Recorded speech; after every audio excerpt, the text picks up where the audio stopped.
Megalab presents Leads Won't Fade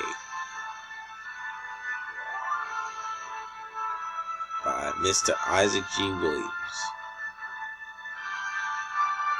Millennial Kingdom 1.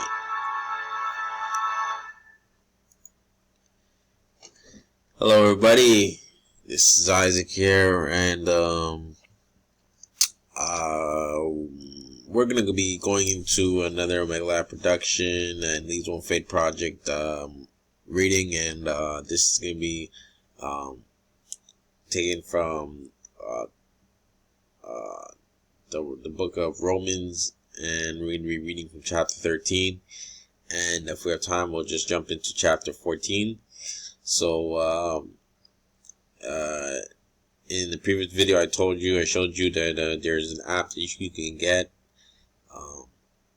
It's the Bible Gateway app, and when you have that, you can probably put in the Romans 13 and follow me, okay?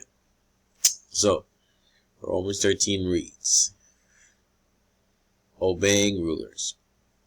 Obey the rulers who have authority over you. Only God can give authority to anyone, and He puts these rulers in their places of power. People who oppose the authorities are opposing what God has done, and they will be punished.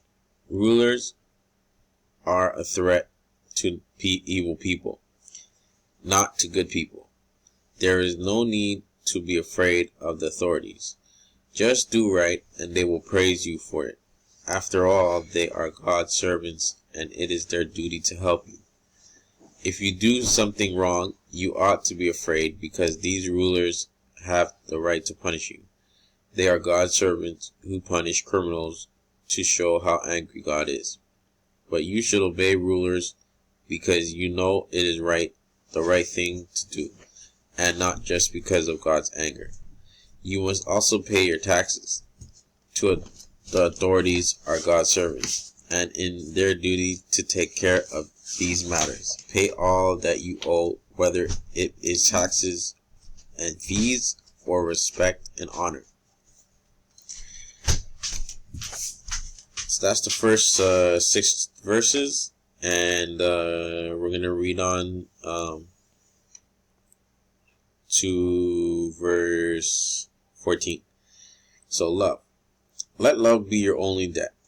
If you love others, you have done all that the law demands.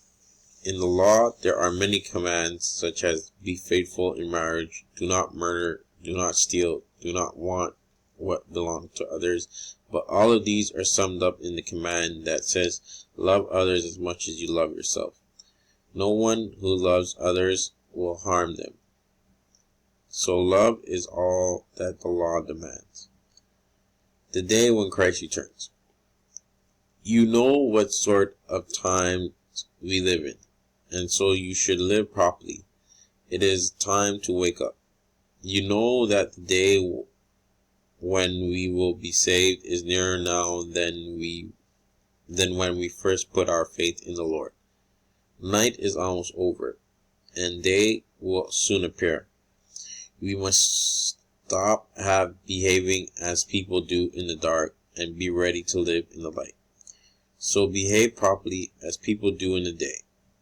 Don't go to wild parties and get drunk, or be vulgar or indecent. Don't quarrel or be jealous. Let the Lord Jesus Christ be as near to you as the clothes you wear. Then you won't try to satisfy your selfish desires.